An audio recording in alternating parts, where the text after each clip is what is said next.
Stell dir vor, du bist Soldat. Du stehst vor einem Gebäude im Gazastreifen. Die Tür ist geschlossen, die Fenster sind verdunkelt und du weißt nicht, ist es leer oder wartet dahinter ein Hinterhalt? Vielleicht sind Sprengfallen platziert, vielleicht sitzen dort Kämpfer, lautlos, verborgen. Vielleicht führen unter dem Haus Tunnel in die Dunkelheit. Und dann kommt der Moment, der alles entscheidet. Du gehst nicht als Erster hinein. Die israelische Armee, die IDF, schickt jemanden vor. Kein Mensch und auch noch keinen Roboter, sondern einen Hund. Trainiert für den Krieg, ausgebildet für Chaos. Und heute unterstützt durch künstliche Intelligenz. Kapitel 1: Die K9 Eliteeinheit Oketz. Hintergrund und Entwicklung. Die K9 Spezialeinheit der israelischen Armee, der IDF, heißt Oketz. Der Name bedeutet auf Hebräisch so viel wie Stachel, ein Hinweis auf Präzision und Durchschlagskraft. Gegründet wurde die Einheit nach den Terrorwellen der 1970er Jahre. Israel stand damals vor neuen Bedrohungen: Flugzeugentführungen, Geiselnahmen, asymmetrische Angriffe. Klassische militärische Mittel reichten hier oft nicht aus. Die Lösung? Eine Einheit, die Gefahren erkennt, bevor Menschen sie sehen können. Seitdem hat sich Oketz stark weiterentwickelt, sowohl taktisch als auch technologisch. Heute umfasst ihr Einsatzspektrum folgende Bereiche: Urban Warfare, das bedeutet Häuserkampf in dicht bebauten Gebieten. Antiterroroperationen, oft gemeinsam mit Spezialeinheiten. Israels Grenzsicherung, insbesondere in sensiblen Regionen. Spezialeinsätze zusammen mit Eliteeinheiten. Die Hunde sind dabei nicht nur Unterstützung, sie sind oft der erste operative Schritt in einer Mission. International gilt Oketz heute mit als eine der modernsten Militärhundeeinheiten weltweit. Kapitel 2: Aktuelle Einsätze, Gaza und die Nordgrenze zum Libanon. Der Gazastreifen im aktuellen Kontext. Der Gazastreifen gehört aktuell zu den komplexesten Einsatzgebieten moderner Kriegsführung. Die IDF operiert dort unter extremen Bedingungen. Hohe Bevölkerungsdichte, zerstörte und instabile Gebäude, unklare Frontlinien zwischen zivilen und militärischen Strukturen und vor allem ein weit verzweigtes unterirdisches Tunnelsystem, das von militanten Gruppen genutzt wird. Genau in diesem Umfeld sind Militärhunde besonders wichtig. Sie werden eingesetzt für Durchsuchen von Häusern nach Kämpfern oder Geiseln, Aufspüren von improvisierten Sprengsätzen, Lokalisieren versteckter Tunnelzugänge, Absicherung von vorrückenden Einheiten. In vielen Fällen gilt, der Hund betritt das Gebäude zuerst, während Soldaten außerhalb bleiben und die Lage auswerten.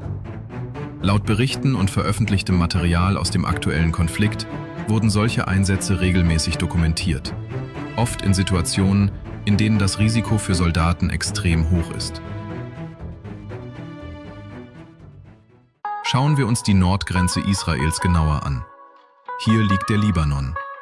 Auch im Norden Israels, entlang der Grenze zum Libanon, bleibt die Lage angespannt.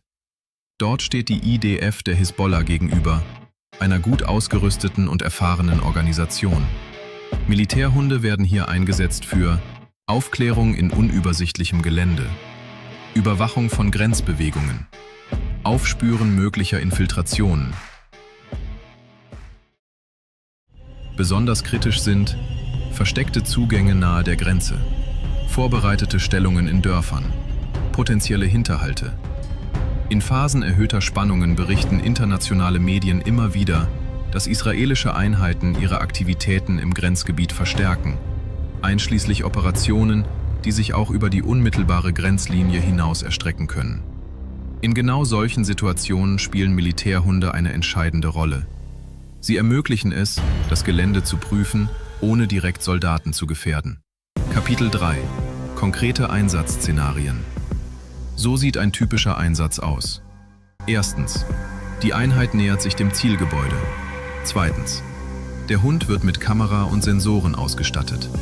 Drittens: Hund betritt allein das Gebäude. Auf das Thema Einsatz von Robotern im israelischen Militär gehen wir später noch genauer ein. Viertens: Ein sogenannter Live-Feed wird an die Soldaten übertragen. Fünfte: Die Entscheidung erfolgt in Sekunden. Der Vorteil? Weniger Risiko für Soldaten, schnellere Reaktionszeit, bessere Übersicht in unübersichtlichen Situationen. Kapitel 4: Spezialisierungen der Hunde. Nicht jeder Hund macht alles. Die IDF trainiert verschiedene Spezialisierungen. Tunnelhunde, besonders relevant in Gaza, bewegen sich in engen, dunklen Räumen, erkennen menschliche Präsenz unterirdisch. Sprengstoffhunde erkennen kleinste Mengen an Explosivstoffen, oft lebensrettend bei Häuserdurchsuchungen. Spürhunde verfolgen Personen über lange Strecken, finden versteckte Kämpfer oder Vermisste. Angriffshunde werden eingesetzt, um gegnerische Kämpfer zu stellen, extrem präzise trainiert. Kapitel 5: Diese Hunderassen setzt die IDF ein. Wenn man an Militärhunde denkt, stellt sich oft die Frage, gibt es dafür eigentlich spezielle Hunderassen für den Einsatz in Krieg? Die Antwort ist überraschend. Nicht wirklich. Denn auch die israelische Armee greift auf genau die Hunderassen zurück, die sich weltweit im militärischen Einsatz bewährt haben. Und wenn du meine anderen Videos über Militärhunde gesehen hast, werden dir einige davon ziemlich bekannt vorkommen. Das ist kein Zufall. Diese Rassen haben sich über Jahrzehnte hinweg in echten Einsätzen durchgesetzt, unter extremen Bedingungen. Die wichtigste Rasse im Einsatz ist der belgische Schäferhund, auch Malinois genannt. Er gilt als die Speerspitze moderner Militärhundeeinheiten. Warum ist dem so? Weil er genau das mitbringt, was in Situationen wie im Gazastreifen entscheidend ist: Geschwindigkeit, Intelligenz, einen hohen Arbeits- und Beutetrieb und eine absolute Fokussierung auf seinen Hundeführer. Dieser Hund arbeitet extrem präzise, auch unter Stress, unter Beschuss, in völliger Dunkelheit. Deshalb wird er oft als Erster eingesetzt, wenn Gebäude betreten oder Räume gesichert werden müssen. Daneben setzt die IDF auch auf den deutschen Schäferhund. Eine Rasse, die seit Jahrzehnten im Militär im Einsatz ist.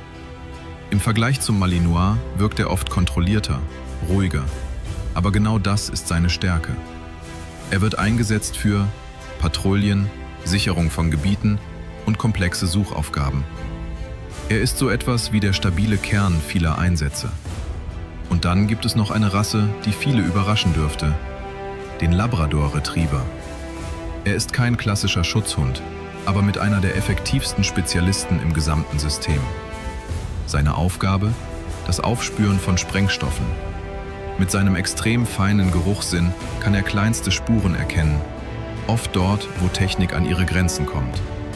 Und vor allem, er arbeitet ruhig, kontrolliert, ohne unnötige Aggression. Was alle diese Hunde verbindet, ist nicht nur ihre Rasse, sondern ihre Spezialisierung. Denn die IDF setzt sie gezielt ein, je nach Einsatzgebiet. In den engen, gefährlichen Straßen im Gazastreifen oder in den unübersichtlichen Grenzregionen im Norden. Jeder Hund hat eine klare Aufgabe. Und genau diese Kombination aus bewährter Genetik und modernem Training macht sie zu einem der effektivsten Werkzeuge im Einsatz. Kapitel 6: Die Ausbildung der israelischen Militärhunde. Ein Militärhund der israelischen Armee entsteht nicht einfach durch Training. Er wird über Monate, oft Jahre, systematisch aufgebaut. Und das beginnt deutlich früher, als viele denken, oft schon im Welpenalter. Die IDF wählt ihre Hunde sehr selektiv aus. Nicht jeder Hund ist geeignet. Entscheidend sind Nervenstärke, Reaktionsfähigkeit, Lernverhalten und vor allem Belastbarkeit unter Stress. Nur ein kleiner Teil der Tiere schafft es überhaupt bis in den aktiven Einsatz. Die Ausbildung selbst findet in speziell eingerichteten Trainingsanlagen statt, die reale Einsatzbedingungen so genau wie möglich simulieren. Dazu gehören zerstörte Gebäude, enge Räume und dunkle Korridore, künstlich angelegte Tunnelstrukturen, laute Geräuschkulissen mit Schüssen und Explosionen. Ziel ist es, den Hund an genau die Situationen zu gewöhnen, die er später im Einsatz, zum Beispiel im Gazastreifen, erleben könnte. Ein zentraler Bestandteil ist das sogenannte Stress-Conditioning. Der Hund lernt, auch unter extremem Druck ruhig zu bleiben.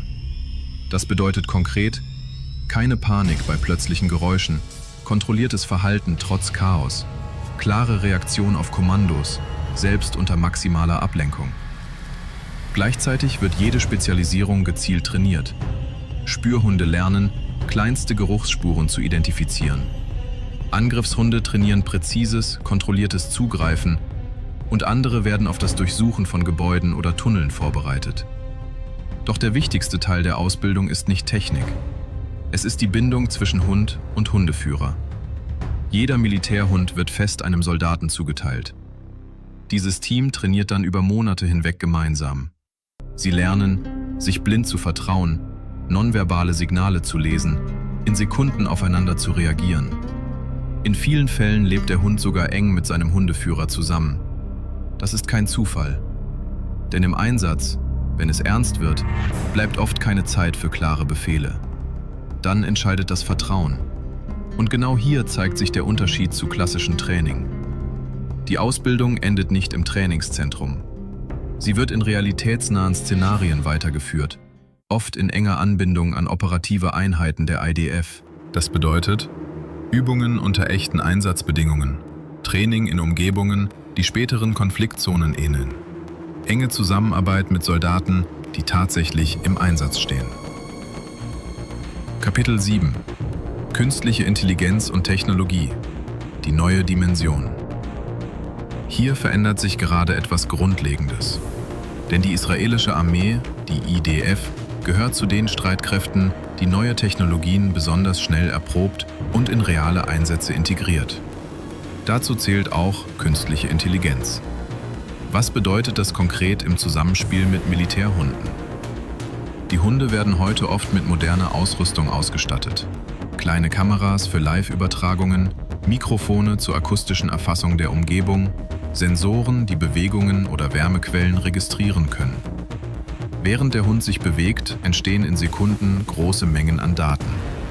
Und genau hier kommt KI ins Spiel. Diese Systeme können dabei helfen, Bewegungen im Bild schneller zu erkennen, auffällige Muster hervorzuheben und Hinweise zu liefern, die ein Mensch unter Stress möglicherweise übersehen würde. Wichtig ist dabei, die KI trifft in der Regel keine eigenständigen Entscheidungen. Sie unterstützt, indem sie Daten sammelt, zum Beispiel die direkte Feindaufklärung. Die finale Einschätzung bleibt beim Soldaten oder der Einsatzleitung. Gerade in Einsatzgebieten wie dem Gazastreifen kann das entscheidend sein. Denn dort treffen mehrere Faktoren aufeinander. Enge Räume, schlechte Sichtverhältnisse, komplexe Gebäudestrukturen und eine hohe Unsicherheit darüber, was sich hinter der nächsten Tür befindet.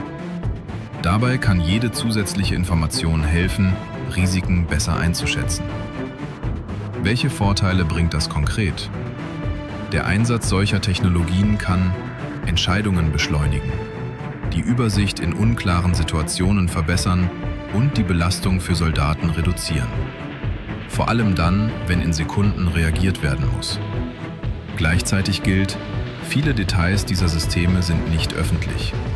Was bekannt ist, basiert auf offiziellen Aussagen, veröffentlichtem Material und Analysen von Sicherheitsexperten. Ein wichtiger Punkt: So fortschrittlich diese Technologien sind, sie ersetzen weder den Hund noch den Menschen. Am Ende bleibt es ein Zusammenspiel aus Instinkt des Tieres, Erfahrung des Soldaten und die technologische Unterstützung. Der entscheidende Gedanke: Was hier entsteht, ist keine vollautomatische Kriegsführung, sondern eine neue Form von Zusammenarbeit. Mensch, Tier und Technologie. Und genau diese Kombination zeigt, wie sich militärische Einsätze zunehmend verändern. Schneller datenbasierter und deutlich komplexer als früher. Kapitel 8: Risiken, Verluste und was danach passiert. So effektiv diese Einsätze sind, sie haben ihren Preis. Denn Militärhunde der IDF werden genau dort eingesetzt, wo es für Menschen am gefährlichsten ist. Sie betreten Räume zuerst. Sie bewegen sich durch unsichere Gebäude. Sie sind oft die Ersten, die auf eine Bedrohung treffen. Und das bleibt nicht ohne Folgen. Einige Hunde werden im Einsatz verletzt, manche leider sogar schwer. Doch was danach passiert, wird oft übersehen. Denn für die IDF endet der Einsatz nicht mit der Verletzung. Verletzte Militärhunde werden medizinisch versorgt, teilweise mit ähnlich aufwendigen Verfahren, wie sie auch bei Soldaten eingesetzt werden. Dazu gehören spezialisierte tiermedizinische Behandlungen, Operationen nach Verletzungen durch Explosionen oder Gefechte, gezielte Rehabilitation, um Beweglichkeit und Belastbarkeit wiederherzustellen. In vielen Fällen folgt eine intensive Nachbetreuung. Ein zentraler Bestandteil ist dabei die Rehabilitation. Das bedeutet kontrollierter Wiederaufbau von Muskelkraft, Training zur Rückkehr in den Alltag oder, wenn möglich, in den Dienst. Anpassung an mögliche Einschränkungen nach Verletzungen. Nicht jeder Hund kehrt in den aktiven Einsatz zurück. Und genau dann zeigt sich ein wichtiger Unterschied. Viele dieser Hunde werden nach ihrer Dienstzeit oder nach Verletzungen nicht einfach ersetzt. Sie bleiben Teil der Einheit. Oft werden sie von ihren Hundeführern übernommen oder in ein ruhigeres Umfeld vermittelt. Denn innerhalb der IDF gelten diese Tiere nicht als austauschbare Mittel, sondern als echte Partner. Als Teil eines Teams, das gemeinsam Einsätze meistert und besteht. Und genau deshalb ist klar, wenn ein Militärhund verletzt wird, geht es nicht nur um einen Ausfall im Einsatz, sondern um ein Mitglied der Einheit. Kapitel 9 – Fazit. Vielleicht bleibt am Ende gar nicht die Technik hängen. Nicht die Kameras, nicht die Sensoren und auch nicht die künstliche Intelligenz, sondern dieses eine Bild. Ein Soldat steht vor einem Gebäude, neben ihm ein Hund. Beide wissen nicht, was dahinter ist, und trotzdem gehen sie weiter, zusammen.